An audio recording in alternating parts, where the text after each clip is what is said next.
Pessoal, vamos falar sobre a situação lá na Ucrânia. Hoje, dia 15 de janeiro, são 8 horas da manhã aqui no Rio de Janeiro, 1 hora da tarde em Kiev, no momento que eu gravo esse vídeo. E ontem, uma grande tragédia, um terrível ato de terrorismo russo na cidade de Dnipro. Aqui, um prédio residencial na cidade foi destruído por um míssil Ra-22 russo. Realmente um ataque terrorista puro, não tem nenhum alvo militar sequer perto da região. Até o momento que eu gravo esse vídeo de hoje, foram 21 mortos, 73 feridos, mas ainda tem dezenas de pessoas ainda sob os escombros sendo procuradas. Realmente uma tragédia enorme, mais uma absurda ação terrorista aí dos russos para causar danos civis sem nenhum objetivo militar, né?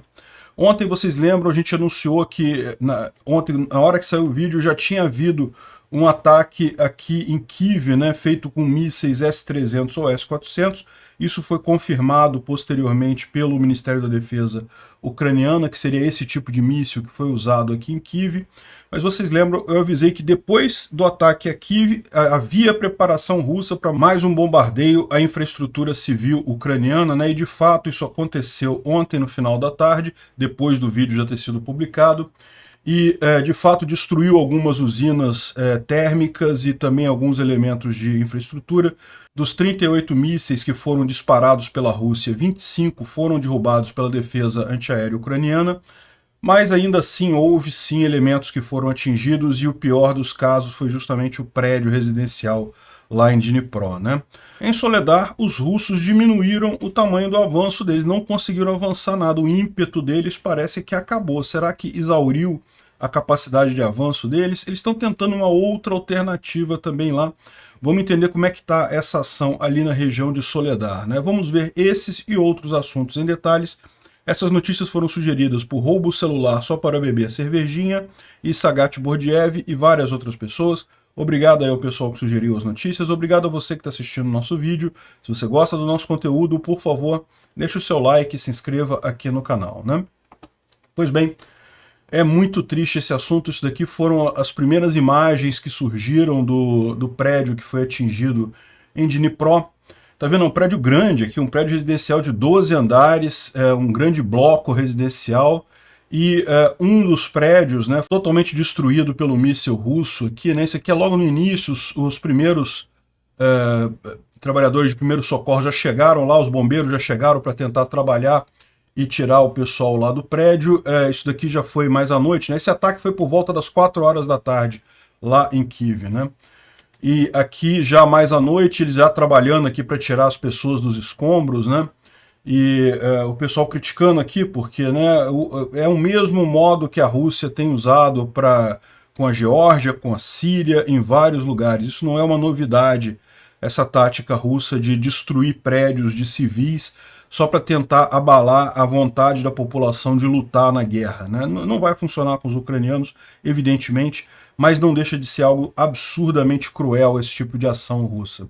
E, de novo, é um prédio civil, não tem nada militar perto. Você poderia dizer que tentar atingir a unidade tal, mas o míssil errou e acertou o prédio. Não, não faz sentido, não tem nada militar ali na região, né? Enfim, aqui já à noite, o pessoal fazendo o resgate das pessoas. Segundo estavam dizendo, naquele momento, 9 pessoas mortas, inclusive uma criança, uma garota de 15 anos, e 64 feridos, né? Então, mas isso daqui, depois esses números aumentaram. Isso aqui é ação no meio da madrugada, aí já tinha subido o número de mortes para 20, e 73 ainda estavam feridos, né? E dúzias ainda faltando ou desaparecidas. O pessoal, chegaram os bombeiros de outras cidades ali da região para ajudar também no resgate, né? E isso daqui é a estatística agora cedo, né? 21 pessoas mortas, inclusive uma criança, 73 feridos, 14 crianças feridas, ainda 35 pessoas desaparecidas que eles estão procurando, e lógico, ficaram 400 pessoas sem ter onde morar, né? 72 apartamentos foram totalmente destruídos e 164 danificados. E o problema é que mesmo esses prédios ao lado aqui, você não pode usar esses prédios porque a estrutura pode ter sido danificada, né? Então, mais um monte de de dor de cabeça. E realmente uma tragédia esse tipo de coisa, né? Isso aqui é a fila de ambulância para atender o pessoal lá em Dnipro, levando os feridos lá para o hospital da região, né? Essa foto aqui chamou a atenção de muita gente. Essa moça, ela conta a história, depois a gente vai ler a carta dela contando a história, o que aconteceu aqui. E ela estava no 7º andar, 6º ou 7º andar do prédio aqui, 7º andar, segundo ele está dizendo aqui. Imagina, você está no 7º andar do prédio e de repente o prédio destruiu, né? E ela, como por milagre, ela se safou, teve um pequeno corte na cabeça, mas nada sério. E o apartamento totalmente destruído dela. Aqui a imagem dela ali, apavorada ali, né? Porque imagina, você está ali na beirada da coisa, o seu prédio acabou, né? Ela está olhando para o chão lá embaixo e realmente uma situação apavorante isso que aconteceu com ela, né? Depois aqui, no momento que ela foi resgatada, tá vendo? Ela foi resgatada pelos bombeiros, né? E o tempo todo ela com o ursinho de pelúcia dela, né? O bichinho de pelúcia dela. É uma moça, 23 anos,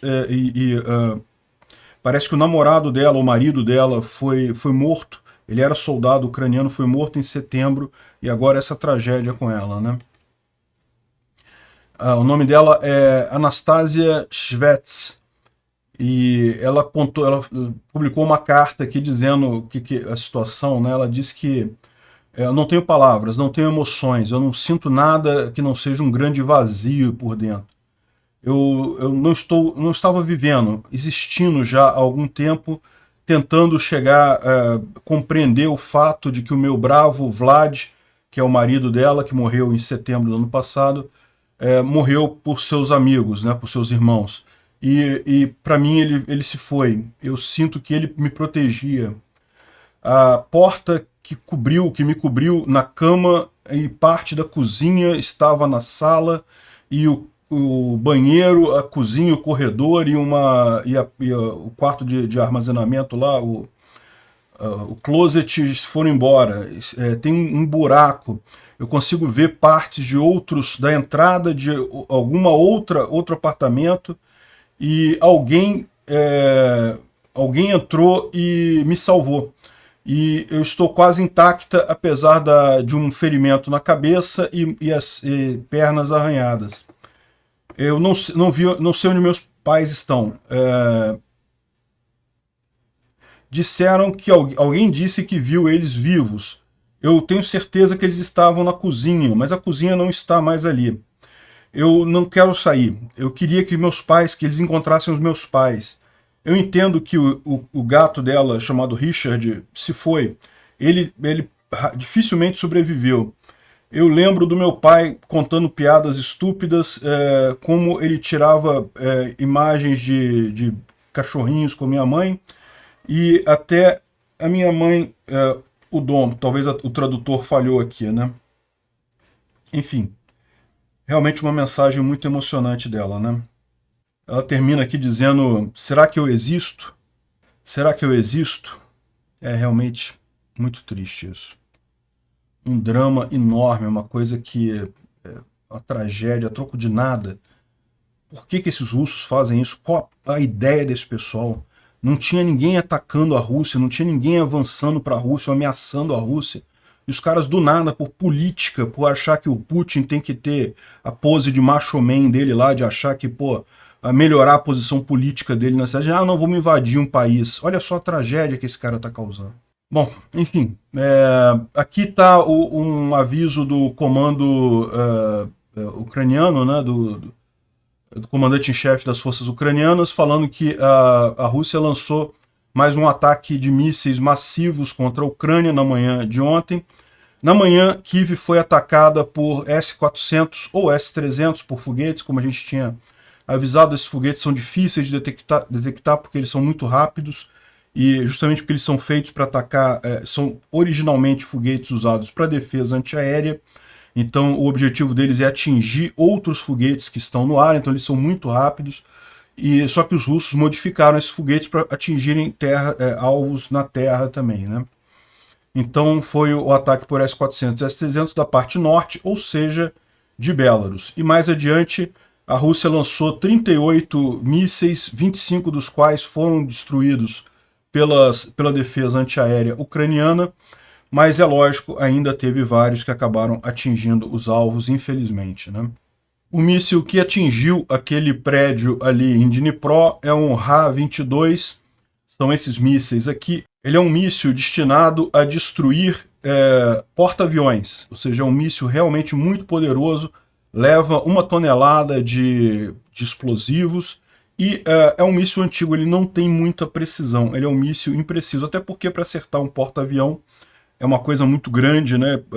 Enfim, o problema todo é esse, né? Os russos agora estão usando esse Ra-22 em apartamentos residenciais ucranianos. Isso aqui é realmente muito triste. É um míssil muito poderoso, justamente sendo usado totalmente fora do propósito. Propagandistas russos, lógico, imediatamente começaram a inventar história, dizer que não, que o que destruiu o apartamento lá não foi míssil russo, que foi um míssil da defesa antiaérea ucraniana que deu defeito e atingiu o próprio prédio. Isso é muito pouco provável, extremamente pouco provável. E no final das contas, o mais lógico que a gente tem visto acontecer é mesmo os russos mirando em apartamentos civis. Fizeram isso na Síria, fizeram isso na Geórgia, estão fazendo isso na Ucrânia, né? Não tem como negar esse tipo de coisa. A culpa, evidentemente, é dos russos, né? Mas a coisa piorou. Por quê? Porque o Arestovich, vocês lembram, Alexei Arestovich, a gente volta e meia fala sobre as lives dele aqui, quase todo dia ele faz uma live dando algumas informações interessantes.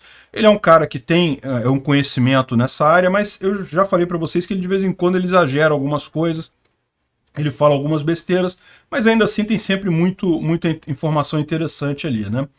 Na live de ontem, ele resolveu dizer que o míssil que caiu lá naquele apartamento em Dnipro, na verdade, foi derrubado pela defesa aérea ucraniana. Só que daí ele foi derrubado, caiu naquele prédio residencial e causou toda aquela tragédia, né? E aí, evidentemente, o pessoal da propaganda russa fez a festa, né? Não, tá vendo? Foram os próprios ucranianos que destruíram o apartamento, eles estão criticando e coisa e tal, que os próprios ucranianos que causaram a tragédia e coisa e tal. Bom, depois a gente vai ver, a Força Aérea Ucraniana negou isso, tá? Falou que não tem nada disso. Mas, mesmo que fosse, vale lembrar o seguinte, no final das contas, o culpado continua sendo quem disparou o míssil. Quem agrediu foi a Rússia, não tem esse negócio, né? A Ucrânia está tentando se defender, pode acontecer em hipótese uma coisa dessa? Pode acontecer. Não foi o que aconteceu ontem, tá? Em tese pode acontecer tanto um míssil de defesa antiaérea dar problema e atingir alguma coisa no próprio território de quem lançou aquele míssil, isso pode acontecer, como também pode acontecer de você derrubar um míssil, o míssil cair e atingir um outro alvo, atingir um outro prédio e coisa e tal. Isso tudo são coisas possíveis. Não foi isso que aconteceu ontem. Mas mesmo que essas coisas possíveis aconteçam, a culpa continua sendo de quem lançou o míssil. Não tem lógica. Você está se defendendo do míssil, né? O erro, nesse caso, é justamente ficar fazendo esses ataques à infraestrutura civil ucraniana, o que é um absurdo completo, não tem lógica nenhuma, não gera nenhuma mudança do ponto de vista militar, os militares vão continuar lutando do mesmo jeito, não muda em nada, mas é uma crueldade com os civis, é um absurdo completo. Nem preciso dizer que é um crime de guerra, evidentemente, esse tipo de coisa, né? E, enfim, essa foi a coisa. Muita gente está criticando o Arestovich, outros estão dizendo, não, se foi isso que aconteceu, não tem nada de errado ele falar, porque no final das contas a culpa continua sendo dos russos, né? Mas é lógico, como o Dmitry aponta aqui, os propagandistas russos fazem a festa com isso, né?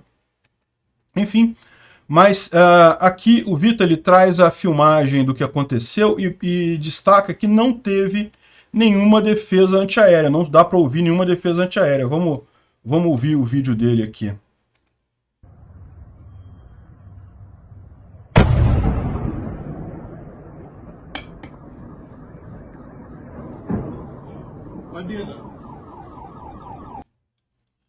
Vocês podem ver, foi só um clarão e a explosão, que é justamente a hora que o míssil atingiu o prédio lá em Dnipro, né? Isso aqui ele provavelmente está filmando da própria cidade. Dá para ver já a nuvem ali de onde explodiu o míssil, né? Então, realmente, não teve coisa de defesa antiaérea, não teve nenhum sinal anterior de defesa antiaérea. Então, muito pouco provável isso ter acontecido. Além disso, a Força Aérea Ucraniana negou esse fato de que teria sido derrubado pela defesa aérea. Segundo esse comunicado aqui, a Ucrânia não tem como derrubar esses mísseis Ra-22. Inclusive, depois eles complementaram essa nota dizendo que as poucas situações em que Ra-22 foi marcado como derrubado na Ucrânia foi depois descoberto que era um erro, não era aquele tipo de míssil. O Ra-22 ele anda a 4,5 Mach, que é a velocidade do som, né? Então é um míssil muito rápido também. E o grande problema dele é que ele é um míssil impreciso, né? E como a gente pode ver, realmente é um míssil que causa muito dano. Então ele diz aqui que mesmo que os ucranianos tentassem, não conseguiriam isso. A única possibilidade de derrubar isso seria o Patriot. Ou seja, quando o Patriot estiver na Ucrânia, estiver em funcionamento, a Ucrânia vai ter possibilidade de derrubar esse tipo de míssil, e daí, eventualmente, pode acontecer um erro desse tipo, de derrubar o míssil e causar mais dano, né? Mas isso é altamente improvável. A maior parte das vezes que o míssil é destruído, ele é totalmente destruído e não causa nenhum dano, ou causa pequenos danos, porque é só o entulho, né, dele que acaba caindo, pedacinhos dele que acabam caindo na região, né? Então, esse é o problema. Esse aqui foi o aviso das Forças Armadas, mas a gente tem a evidência também aqui do som de que não, o que aconteceu foi realmente um míssil russo direcionado para um apartamento residencial lá em Dnipro, né? Uma coisa absurda realmente. E os ucranianos identificaram o Oleg Timoshin, comandante da 52ª Regimento de Bombardeio pesado, como sendo a pessoa que ordenou esse bombardeio ontem, inclusive do prédio lá em Dnipro, né? A Ucrânia vai achar você, pode ficar tranquilo, eu tenho certeza que vai. Bom, isso daqui são soldados ucranianos em Soledar, aqui na região. Soledar, vocês sabem, tem sido alvo de vários avanços russos recentemente, né? A cidade está praticamente toda perdida. A gente falou que os ucranianos estão apenas aqui na parte oeste da cidade, mas eles estão ainda na cidade, né? E de ontem para hoje não teve nenhum avanço, né? Nos últimos dias a gente indicou vários avanços aqui, né? Os ucranianos perdendo cada vez mais espaço aqui em Soledar. De ontem para hoje não teve nada. E a impressão que dá é que realmente o pessoal que está atacando aqui perdeu capacidade. Ou então a Ucrânia reforçou essa região aqui justamente para parar essa ofensiva, né? As duas possibilidades são reais. O pessoal aqui do Reporting from Ukraine, eles passam aqui uma visão bem interessante. Eu já recomendei esse youtuber para vocês, é muito bom realmente. E ele passa essa visão, né? Não se sabe se foi porque a Ucrânia botou mais tropas aqui para segurar os russos, ou os russos mesmo perderam capacidade, perderam momento nessa batalha, né? Provavelmente um pouco das duas coisas. Agora, ele está alertando que os russos estão tentando uma outra estratégia, né? Como essa região aqui tem algumas colinas muito fortificadas, então os ucranianos aqui estão com muita força, por isso talvez os russos não estão conseguindo avançar, né? Perderam o momento.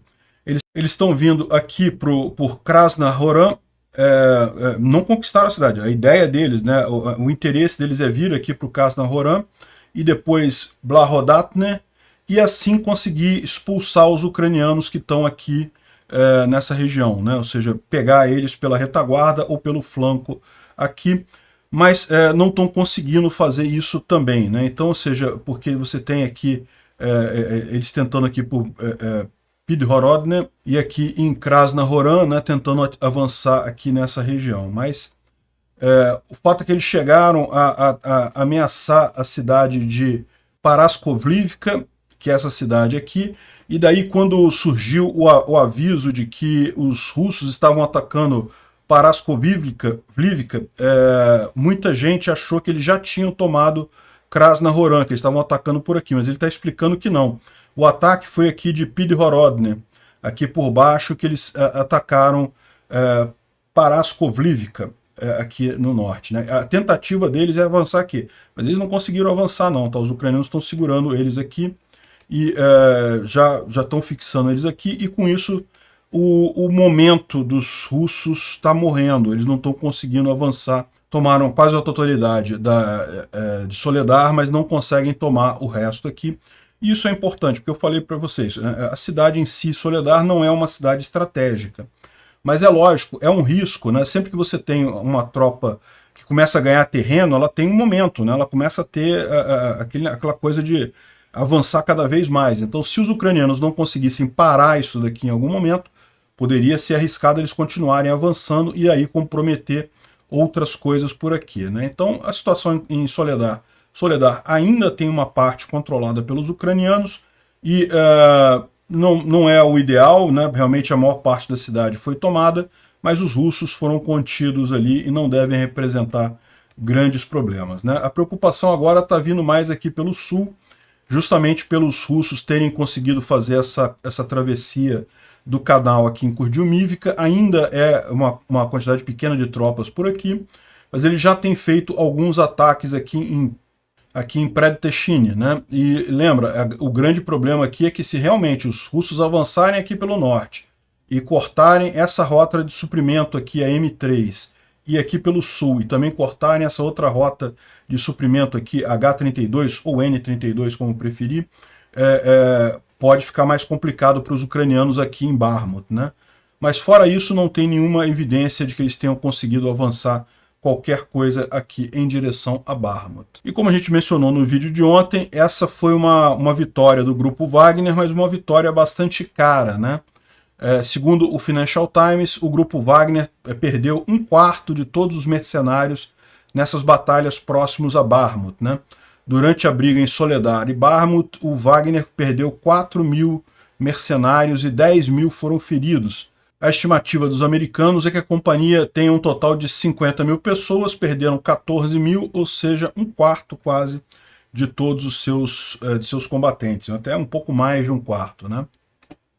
Então, isso daqui vai ser um problema, até por aquilo que a gente falou no vídeo de ontem, a gente vai falar mais sobre isso aqui, que é a questão da briga interna entre o grupo Wagner e o próprio exército russo. A coisa está ficando cada vez mais quente lá. Bom, vamos dar uma olhada na linha de frente aqui com o DFMON, né, para a gente só ver o que está no resto, mas de novo, tirando ali em Soledar, não teve nenhum avanço, e como em Soledar também não teve nenhuma mudança, acabou que não teve mudança em lugar nenhum, né. Aqui em Svatov e Kriminá, teve os russos tentando avançar em algumas direções aqui, mas todos os avanços foram retidos pelos ucranianos, então não teve nenhuma grande novidade aqui. Aqui em Soledar, o DFMON também coloca aqui as tentativas dos russos de avanço, mas também nenhum avanço real. Continua aqui a parte oeste de Soledar ainda na mão dos ucranianos. E ele reforça aqui que o progresso russo parece que diminuiu, praticamente parou. Não dá para saber se é por reforços ucranianos ou porque os russos estão perdendo capacidade, né? Como eu falei, provavelmente é um pouco dos dois, mas principalmente o fato de que os ucranianos estão melhor posicionados nessa região, né? Aqui nessa região aqui, oeste de Soledar, eles têm um posicionamento melhor e com isso conseguiram parar esse avanço russo, né? Ao sul aqui também não tem nenhuma grande mudança. Repara que ele ainda não coloca o avanço russo aqui em direção a Predtechine, talvez porque ele considere que isso daqui é apenas grupos de avançados, não é propriamente um ataque, não é presença de tropa russa, é só um batedor, né? Enfim, vamos ver como é que isso caminha aí ao longo das próximas semanas, né? E aqui em Donetsk também algumas tentativas de avanço sem nenhum resultado de fato, né? Ele coloca aqui qual é o plano geral dos russos para Bakhmut, né? Ou seja, a expectativa russa é a partir aqui de Krasnohora fechar aqui por cima e a partir aqui de Klishivka atingir aqui essa N2 aqui e a M3 de cá, e aí cortando os suprimentos, mas mesmo ele chegando por aqui, ele lembra que tem outra estrada menor aqui vindo de Chazivyar, nessa região aqui, que também chega aqui em Bakhmut, mas de qualquer forma esse aqui é o plano russo, né? Contornar totalmente Bakhmut, mas é um plano muito, muito ambicioso, pouco provável que eles consigam qualquer coisa aqui. A gente viu que já estão perdendo força aqui em Soledar. O mais provável é que isso vai morrer e Bakhmut vai continuar nas mãos dos ucranianos, né?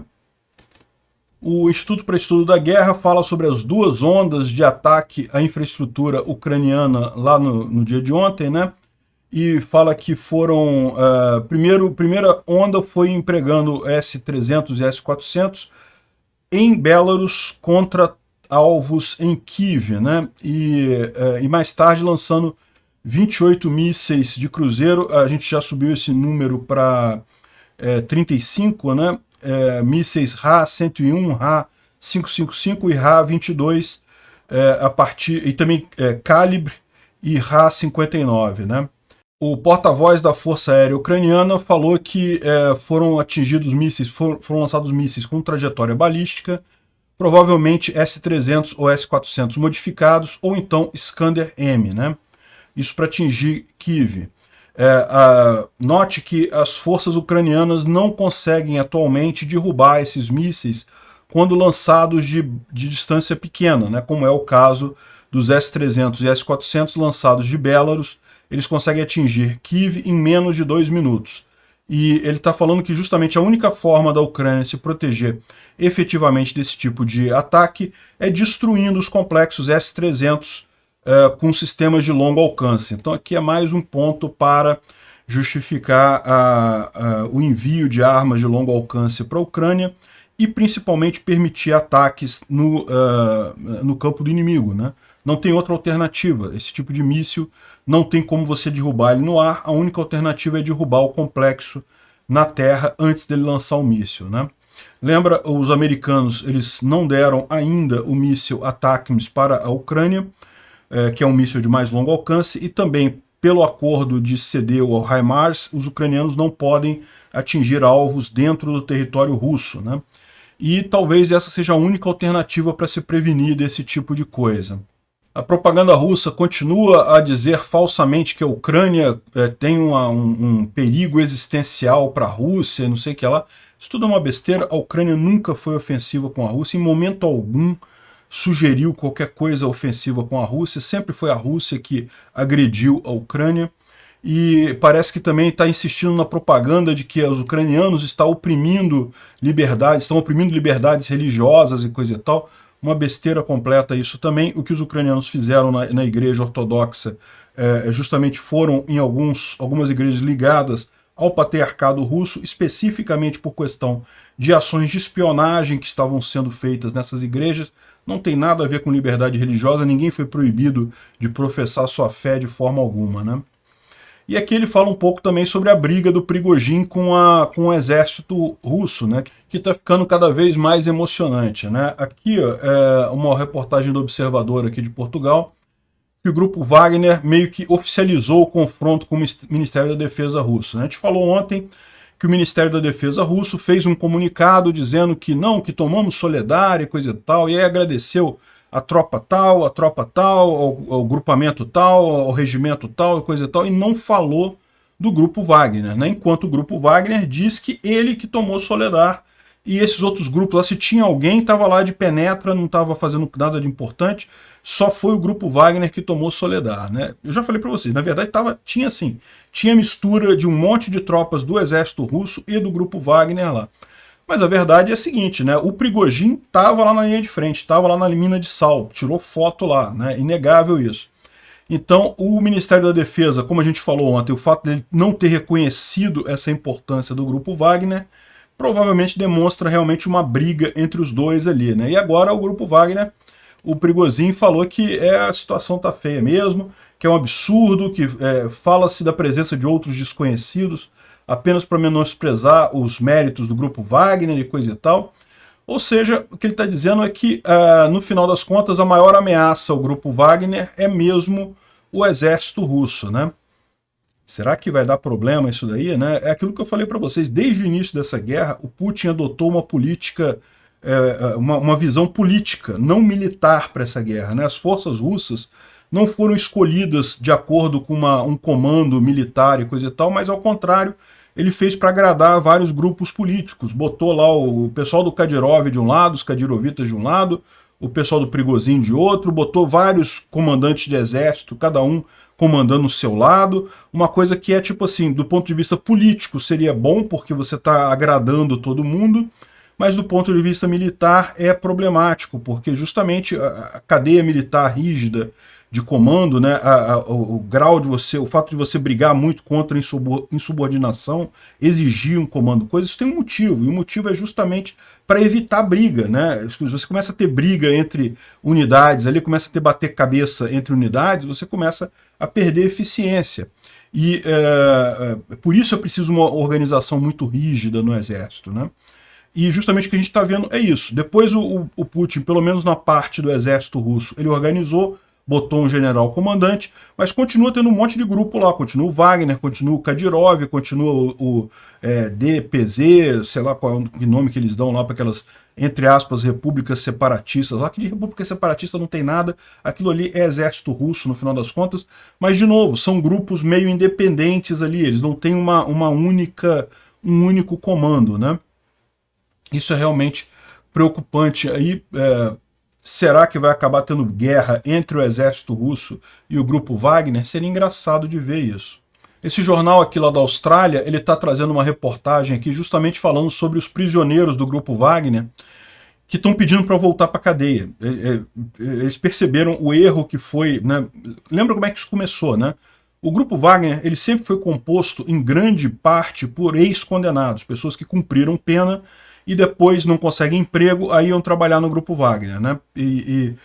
Só que aí, com falta de gente, o grupo Wagner começou a recrutar dentro da cadeia. Eles conseguiram uma licença qualquer lá do Putin que permitia que eles liberassem soldados da cadeia, prisioneiros da cadeia, para ir lutar lá na Ucrânia. A promessa é, se eles ficassem 6 meses, eles receberiam perdão, então estariam livres, né?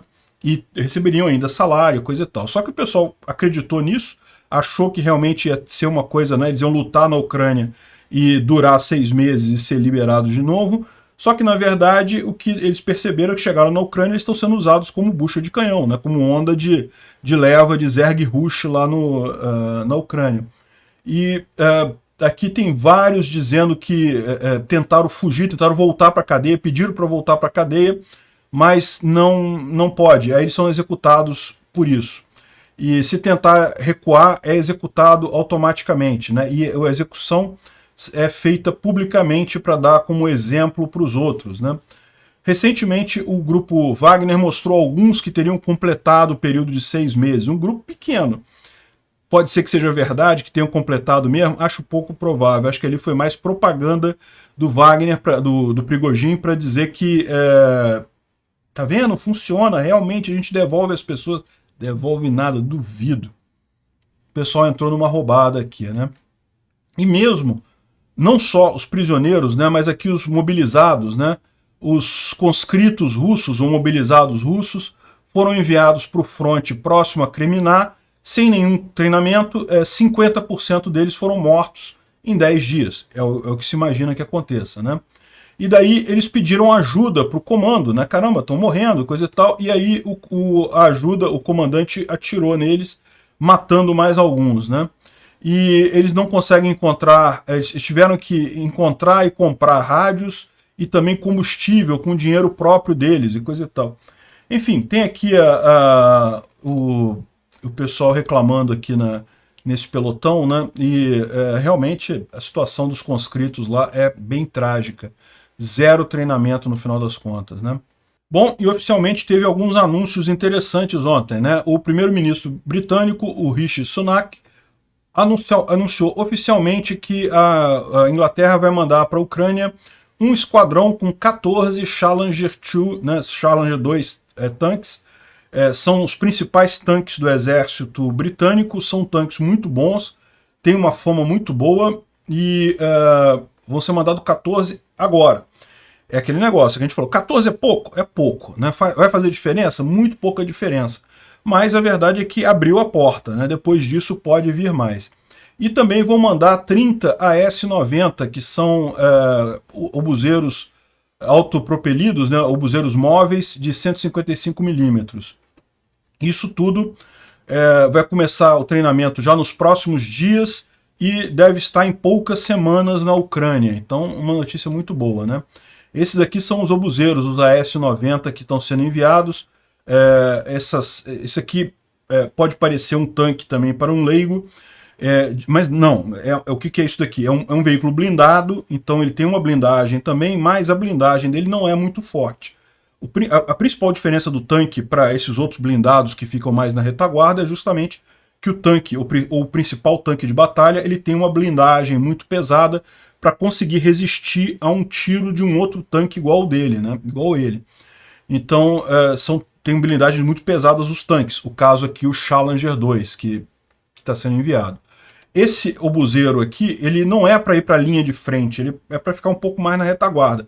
Ele tem alguma blindagem, né? Se alguém tentar dar tiro de fuzil e coisa e tal, a blindagem segura. Mas se ele receber um tiro de um tanque, por exemplo, de um canhão, ele não resiste.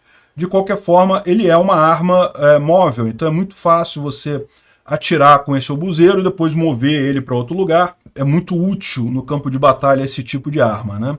E outra notícia, a TV britânica anunciou essa manhã mais um esquadrão de Challenger 2 vai ser disponibilizado também, ou seja, já está sendo preparado para ser disponibilizado as soon as possible, ou seja, o mais rápido possível, né? Bom, a Rússia está aumentando impostos para conseguir bancar os gastos militares lá, né? Vai sair cara essa guerra para a Rússia, né? Para a Ucrânia também, não tenha dúvida, né? Mas pelo menos para a Ucrânia você tem o apoio dos países ocidentais, que inclusive o Lend-Lease, ao contrário do que muita gente tem como visão, o Lend-Lease é praticamente uma doação dessas armas, tá? O único compromisso que a Ucrânia se tem com as armas enviadas por Lend-Lease dos Estados Unidos é devolver essas armas no final do confronto, depois que acabou a guerra, a Ucrânia ganhou, beleza, e devolve as armas que sobraram para os Estados Unidos. Isso eles têm que fazer, mas eles não, se eles quiserem ficar com as armas, eles terão que comprar essas armas no final do conflito, mas eles não têm gastos diretos durante isso, né? A Rússia tem mais problema, não apenas a Rússia está com a indústria dela incapaz de fazer muita coisa, como para comprar de outros países tem que pagar um prêmio, um bônus em prêmio para poder comprar armas de outros países, né?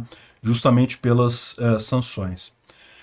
E, bom, pessoal, isso aqui não tem nada a ver com o assunto, mas deixa eu avisar a vocês, eu vou dar uma palestra no Carnaval Praia Bitcoin 2023 em Jericoacoara. Quem tiver aqui no Ceará, próximo ao Ceará, Jericoacoara fica a algumas horas de viagem de Fortaleza. E o projeto Praia Bitcoin Jericoacoara é uma comunidade pequena, então eles estão fazendo um exemplo, tal como lá em El Salvador, com vários comércios da região aceitando Bitcoin e coisa e tal. E eu vou estar lá, o evento todo vai do dia 28 ao dia 22 de fevereiro, tá? Eu vou discursar no dia 18, não, desculpa, dia 19 de fevereiro é a minha palestra lá, mas eu devo ficar, eu vou aproveitar que eu vou estar lá, né, Jericoacoara, uma praia bacana, eu vou tirar uns dias de férias lá, mas vou continuar fazendo os vídeos todos aqui durante o carnaval, tá? Mas vou estar pegando uma prainha lá também, devo chegar lá no dia 18 e vou embora no dia 21. Então, quem quiser se encontrar lá, tomar uma cervejinha na praia lá em Jericoacoara, fica a dica aí para vocês. Obrigado por assistir o vídeo até o final. Além de curtir, compartilhar e se inscrever no canal, considere se tornar patrocinador com valores a partir de R$ 1,99. Clique no botão Seja Membro abaixo para saber as condições e vantagens de patrocinar o canal. Mais informações sobre o nosso projeto, visite nossos sites indicados na tela.